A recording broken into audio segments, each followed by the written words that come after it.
सोमिलक एक बुनकर था। उसके हाथ जैसे कोमल हवा चलती हो वैसे धागों को खूबसूरत कपड़ों में बदल देते थे। लोग उसकी कलाकारी की तारीफ करते थे, बारीक डिजाइन और चटक रंगों की तारीफ करते नहीं थकते थे। लेकिन तारीफों से पेट नहीं भरता। अपनी कलाकारी के बावजूद सोमिलक गरीब ही रहा। उसकी कमाई से बड़ी मुश्किल से घर चलता था। उसका दिल चाहता था कि वो अपनी पत्नी और बच्चों को अच्छी जिंदगी दे सके। वो 2 वक्त की रोटी से ज्यादा के हकदार थे। उसकी पत्नी, जो कि बहुत समझदार थी, उसे हमेशा संतोष रखने के लिए कहती। वो कहती, तुम्हारा काम ही तुम्हारा अभिमान है सोमिलक। दौलत तो आती जाती रहती है, लेकिन हुनर हमेशा रहता है। उसकी बातें सोमिलक को थोड़ी देर के लिए शांत कर देती, लेकिन बेहतर जिंदगी की चाहत उसके दिल में कहीं दबी रहती। वो चाहता था कि उसके बच्चे वो सब कर पाएं जो वो नहीं कर पाया। वो ऐसी जिंदगी का सपना देखता था जहां उन्हें अगले वक्त की रोटी की चिंता न करनी पड़े। सोमिलक के गांव में ऐसी दूर देशों की खबरें पहुंची जहां दौलत कमाने के मौके ही मौके थे। दौलत का लालच बहुत तेज था। सोमिलक के संतोष को भी हिला रहा था। उसने सुना था कि कैसे लोग वहां जाकर दौलत कमाकर वापस आए हैं। उनके परिवार आराम और खुशहाली से रह रहे हैं। क्या होगा अगर कि फुसफुसाहट उसके मन में गूंजने लगी। उसकी पत्नी की संतोष की बातों को दबाती हुई। एक दिन उसने फैसला कर लिया। वो उस देश जाएगा जहां किस्मत इंतजार कर रही थी, दौलत कमाएगा और एक बदला हुआ इंसान बनकर वापस आएगा। उसकी पत्नी, जिसकी आंखों में डर साफ दिख रहा था, उसे ऐसा न करने के लिए मनाने लगी। पता नहीं उस अनजान जगह पर क्या क्या खतरे हों। मेरे पति, उसने चेतावनी दी, हमारी खुशी यहीं है, साथ में। लेकिन सोमिलक का मन पक्का था। वो करघे से आगे की जिंदगी चाहता था, एक ऐसी जिंदगी जिसमें सुख और आराम हो।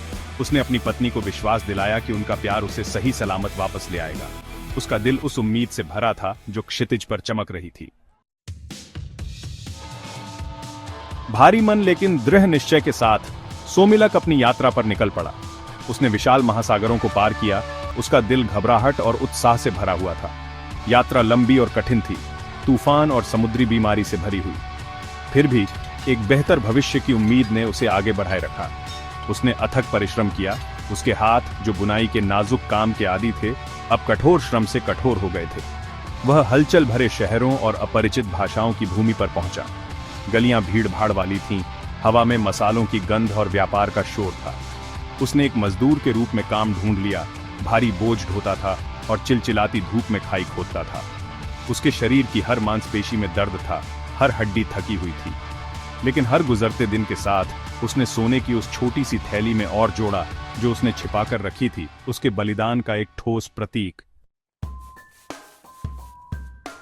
एक रात दिन भर की थकान से चूर सोमिलक एक बेचैन नींद में सो गया। उसने सपना देखा कि 2 शानदार हस्तियां एक गर्मा गर्म बहस में उलझी हुई हैं। एक, जो शांति की आभा बिखेर रहा था, वह था प्रयास। दूसरा, जो अप्रत्याशितता की हवा में घिरा हुआ था, वह था नियति। इंसान की किस्मत में लिखता हूं, नियति गर्जा। उसकी आवाज आसमान में गूंज उठी। उसकी जीत और हार मेरे ही बस में है। प्रयास ने शांत आत्मविश्वास के साथ विरोध किया, नहीं, इंसान अपनी मेहनत और लगन से अपना रास्ता खुद बनाता है। सोमिलक देखता रहा। उसका दिल जोर जोर से धड़क रहा था, जैसे जैसे दोनों शक्तियां उसके अस्तित्व पर बहस कर रही थीं। उनके शब्दों ने उसके भीतर डर की एक चिंगारी जगा दी। उसे एहसास हुआ कि उसकी अपनी जिंदगी में भी यही ताकतें खेल रही हैं। सोमिलक का सपना एक भविष्यवाणी साबित हुआ। उसकी सावधानी से इकट्ठी की गई कमाई, उसके खून पसीने की कमाई, चोरी हो गई। वह तबाह हो गया। उसकी आत्मा उसके नुकसान के बोझ तले दब गई। इस अन्याय ने उसे अंदर तक झकझोर कर रख दिया। क्या उसने इतनी कठिनाई सिर्फ इसलिए सहा था कि उसे उसके फल से वंचित कर दिया जाए? निराशा उसे निगलने को तैयार थी। वह फिर से काम खोजने में कामयाब हो गया। उसका शरीर थकावट से कराह रहा था। उसका मन निराशा से सुन्न था। उसने अथक परिश्रम किया, अपने खोए हुए भाग्य के पुनर्निर्माण की धुंधली उम्मीद से प्रेरित होकर। जब भी वह कर सकता था, घर पैसे भेजता था, छोटी छोटी रकम जो उसकी कठिनाई के बीच उसे खुशी देती थी। लेकिन किस्मत, ऐसा लग रहा था, उसके साथ एक क्रूर खेल खेल रही थी। फिर से उसकी गाढ़ी कमाई गायब हो गई। इस बार एक जहाज की दुर्घटना में जो बेरहम समुद्र में समा गया। दुर्भाग्य के दोहरे प्रहार ने सोमिलक की आत्मा को तोड़ दिया। वह निराशा की चपेट में आ गया। उसके दुर्भाग्य का भार उसे दबा रहा था। संघर्ष का क्या मतलब है, उसने सोचा। अगर किस्मत ने उसे गरीबी के जीवन में जकड़े रखने की साजिश रची है, वह लक्ष्यहीन भटकता रहा। उसके कपड़े फटे हुए थे, उसकी आंखें उसके भीतर की पीड़ा को दर्शा रही थीं। एक शाम उसने खुद को एक नदी के किनारे पाया। उसकी धाराएं उसके भीतर के उथल पुथल को दर्शा रही थीं। अपने दर्द को खत्म करने, भारी निराशा के आगे घुटने टेक देने का ख्याल उसके मन में आया। जैसे ही वह अपरिवर्तनीय कदम उठाने वाला था, एक छोटे कोमल हाथ ने उसके धोती को खींच लिया।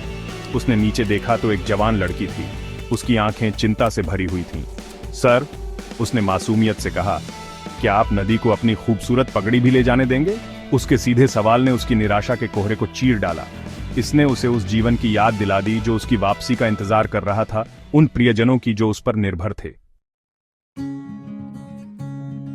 उस छोटी बच्ची से हुई मुलाकात ने सोमिलक को वापस खींच लिया। उसने अपनी निराशा की स्वार्थता को महसूस किया, उस दर्द को महसूस किया जो उसके परिवार को सहना पड़ेगा। उसने घर लौटने का फैसला किया। वह दौलत नहीं जो वह चाहता था, बल्कि वह ज्ञान जो उसने प्राप्त किया था। रास्ते में उसकी मुलाकात गुप्ताधन नाम के एक बुद्धिमान ऋषि से हुई, जो छिपी हुई दौलत के रखवाले थे। गुप्ताधन सादगी से रहते थे। जो उनसे ज्ञान मांगता, उन्हें वो मुफ्त में अपना ज्ञान बांटते थे। सोमिलक उनकी शांति की आभा से प्रभावित होकर ऋषि के साथ कुछ समय बिताने का फैसला करता है। गुप्ताधन ने सोमिलक के भीतर के उथल पुथल को भांप लिया और मुस्कुराते हुए कहा, असली दौलत तुम्हारे पास क्या है में नहीं है, बल्कि तुम क्या देते हो में है। उन्होंने सोमिलक को निस्वार्थ कार्यों, देने की खुशी और भौतिक संपत्ति की शून्यता की कहानियां सुनाई। सोमिलक सुनता रहा। उसका दिल धीरे धीरे ऋषि के ज्ञान के लिए खुलता गया। वह समझने लगा कि सच्ची खुशी भौतिक धन से नहीं, बल्कि प्रेम, करुणा और संतोष से मिलती है। गुप्ताधन के साथ कुछ दिन बिताने के बाद सोमिलक ने अपने भाई उपभोक्ताधन से मिलने का फैसला किया, जिसका नाम था वह जो धन का आनंद लेता है। उपभोक्ताधन हमेशा से भौतिकवादी रहा है, सुख और संपत्ति की खोज में प्रेरित। उसने काफी दौलत जमा कर ली थी और नौकरों और विलासिता से घिरे एक भव्य हवेली में रहता था। सोमिलक ने पाया कि उसका भाई अपने पूर्व स्व की छाया बन गया है। वह अपनी दौलत को लेकर लगातार चिंतित रहता था, अपने आसपास के लोगों पर शक करता था और अपनी संपत्ति में सच्ची खुशी नहीं पा रहा था। उनका जीवन भव्य पार्टियों और अर्थहीन गतिविधियों का बवंडर था, फिर भी उनकी आंखों में एक गहरी शून्यता थी। घर वापसी का सोमिलक का सफर आंखें खोलने वाला था। उसने महसूस किया कि असली दौलत धन जमा करने के बारे में नहीं है, बल्कि किसी की आत्मा की समृद्धि के बारे में है। उसने आखिरकार अपनी पत्नी के शब्दों में निहित ज्ञान को समझा। संतोष और प्रेम सबसे बड़े खजाने हैं जो किसी के पास हो सकते हैं। वह अपने गांव लौट आया, एक बदला हुआ आदमी। उसका हृदय अपने परिवार के लिए प्यार और उनके सादे जीवन के लिए आभार से ओवरफ्लोइंग था। उसने अपनी खूबसूरत रचनाएं बनाना जारी रखा। उसका दिल दौलत की चाहत से नहीं, बल्कि रचना की खुशी और अपने परिवार के लिए प्यार से भरा हुआ था। उसने अपना असली खजाना ढूंढ लिया था, अपने परिवार का प्यार, अपने शिल्प की संतुष्टि और वह शांति जो यह जानने से मिलती है कि असली दौलत किसी की जेब में नहीं, बल्कि उसकी आत्मा में बसती है।